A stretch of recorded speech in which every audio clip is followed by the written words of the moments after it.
time to fuel your business success. Welcome to Harmonious at Lunch. We're bringing you bite-sized advice and expert conversations to drive clarity and growth 5 days a week. Make sure you join our Facebook group at humanopt.com/lunch, where listeners like you and our guests hang out so we can find harmony in business together. If you're building a business, you're in the right place. Let's dive in. Welcome back into some more bite-sized business advice. In today's episode, we're talking LinkedIn growth hacks.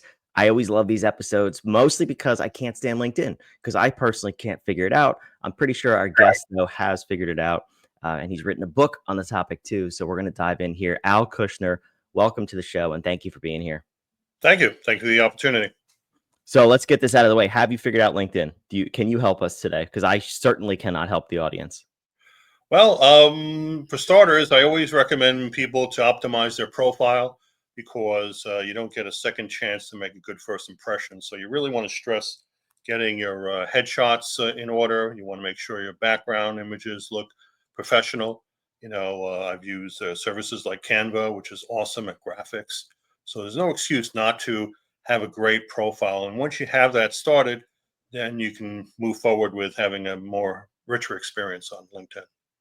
I like it. So why don't we start there before we kind of unpack the whole strategy? Because it really does all start at your profile. If you're commenting on someone else's post, or if you're posting yourself, obviously people are going to look at your profile.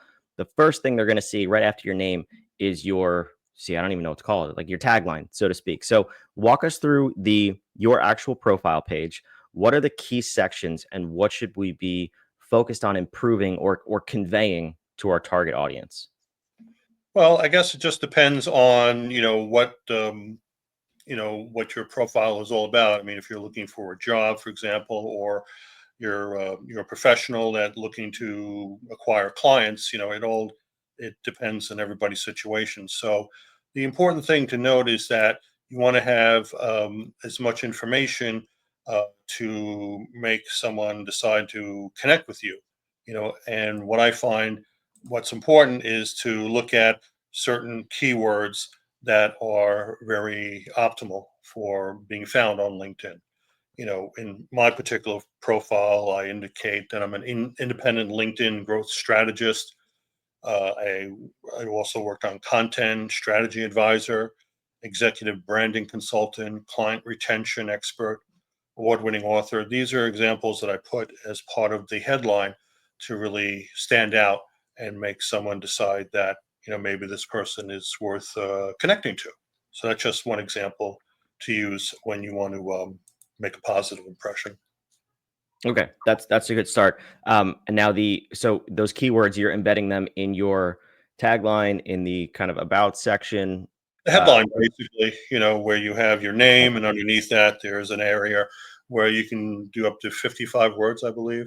So you want to maximize on that itself in terms of keywords, because a lot of times people will do searches on LinkedIn based on certain keywords, so you can get found much easier. So that makes a difference when you want to get reached by. Yeah, of course.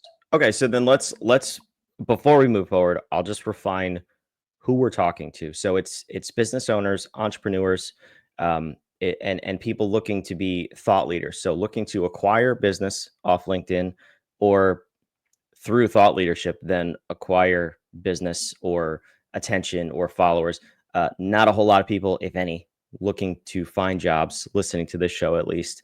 And I would say maybe a couple of consultants, but it's mostly business owners and entrepreneurs looking to scale their business or scale their thought leadership and be a pillar for that industry.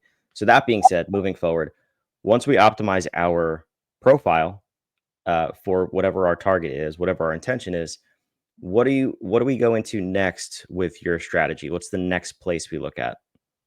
Well, to be honest with you, you want to focus in on any type of accomplishments that you have. If you won any awards, if you have done any volunteer work, which is all great for increasing your interest for those who want to connect with you.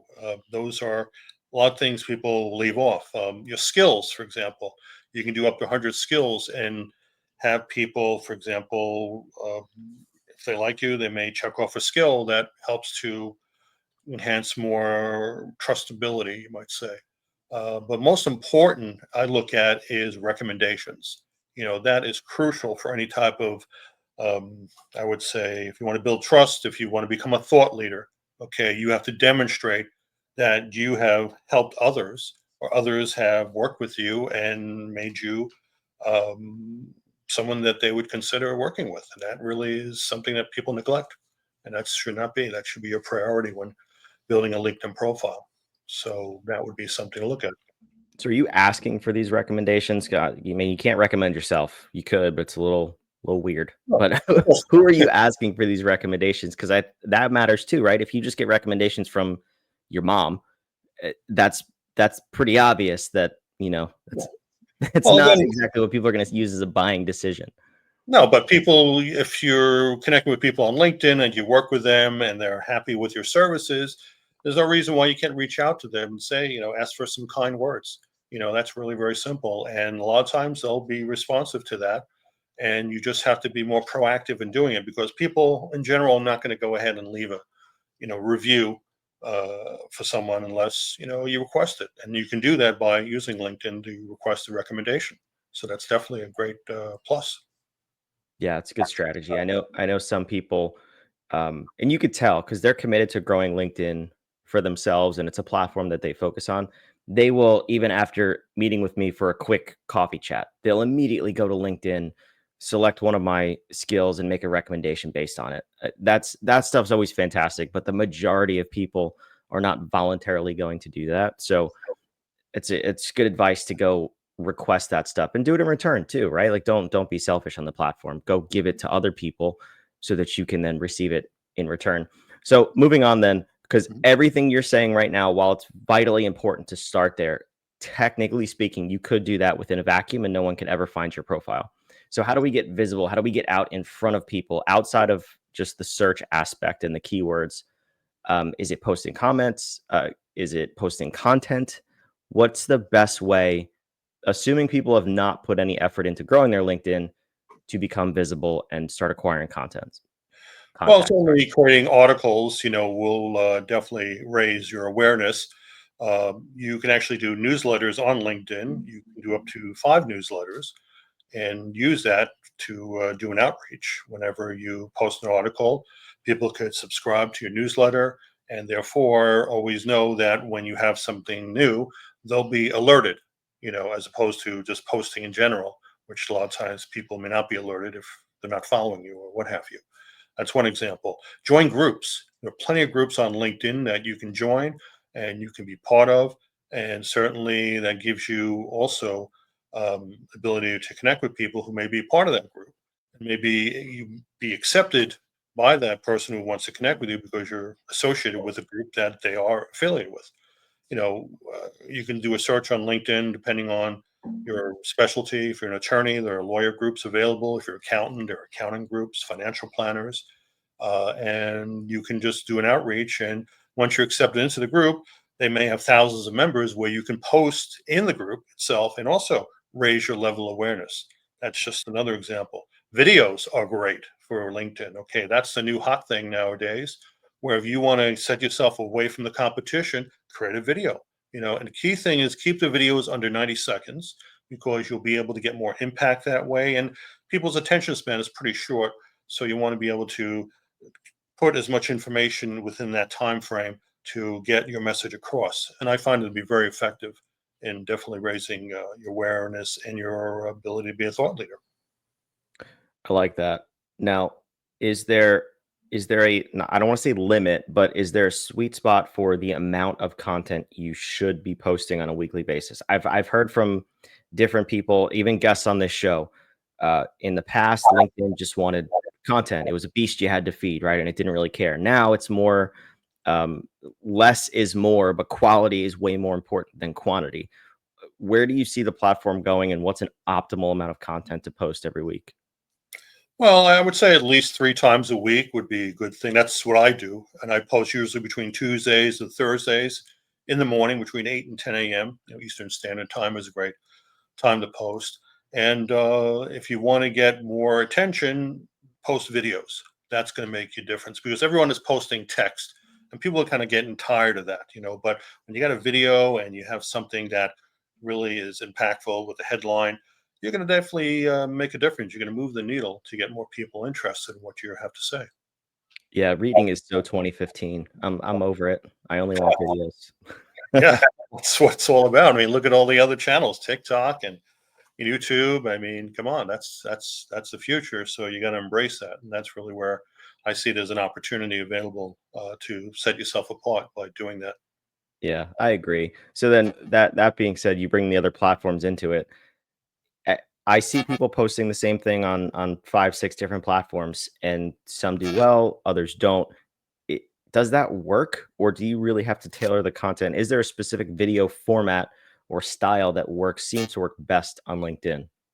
Well, when with LinkedIn, they prefer you to do it organically, to upload directly to their site, Mhm. as opposed to sharing a link where they have to go outside of LinkedIn in order to view it, like YouTube, for example. So you want to do it organically. You'll get more reach that way, and people will be more receptive to watching the video as opposed to having to go outside of that. So that would be a good way to do it.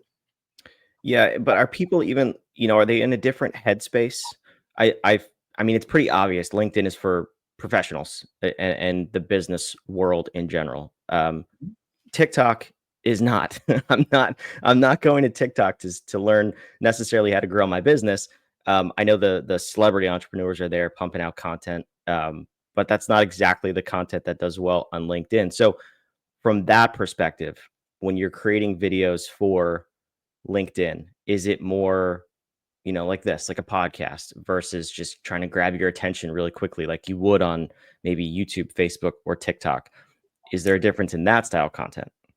Yeah, I find what type of content works is educational videos. Educate. You want to give more than you receive. Mhm. So if you're like a podcast, for example, you're educating people about topics that are of interest. You do the same thing. I would say 90% should be at least topics, and then maybe 10% of self promotion. You want to avoid anything that's advertising. It's more about educating people, let them make their own decision as far as if they want to work with you or not. Right. Okay. That's good to keep in mind as we're creating content. So then let me give you a scenario. I want you to walk through it as if you are advising me or as if it was yourself.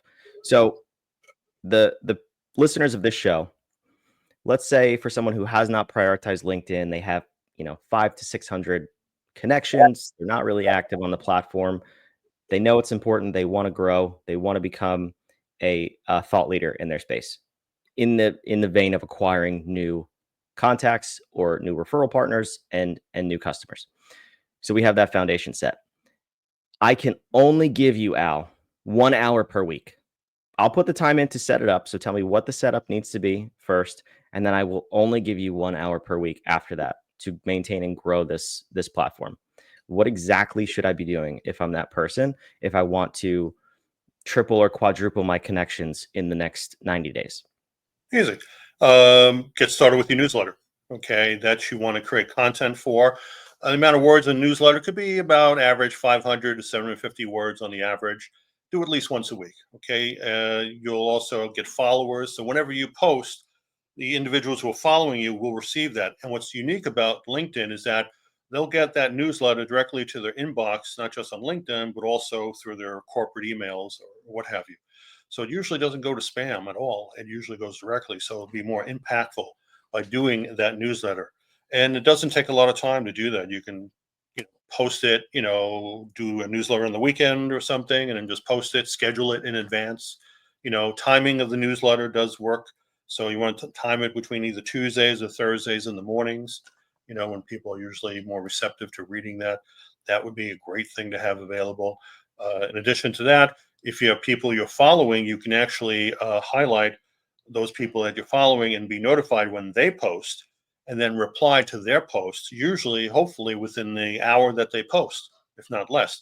Because when you do that, and do a little bit more than just thanks for sharing, you want to be more like, great article, like the point, point out certain things that you felt were very much hitting home with you, and then respond in kind. Make the individual who's posting it, and they can be a thought leader or they can be an influencer, know that you're being sincere, and that really makes a difference. And then while you do that, you'll drive their followers to look at your profile because you commented, particularly within the first few minutes if they're commenting, because they may have hundreds of followers and they usually will post afterwards. But if you're like in the top 5 or 10 postings, you'll get seen a lot more than you would if you just waited a day to respond, and you'll be all the way on the bottom of the list, and that's really not going to get anything. And also important is that when you do the post, you want to tag that individual. So put an @ sign that, and so they'll be notified that they had responded to that particular post. Because a lot of times when you post, most people don't do that. So that's usually a great way to do that, to get more responsiveness, to get that influence to notice you. All of a sudden, they may decide to accept your connection, and that's important too, is when you reaching out to people that you don't know, you may want to like refrain from that and just follow them instead.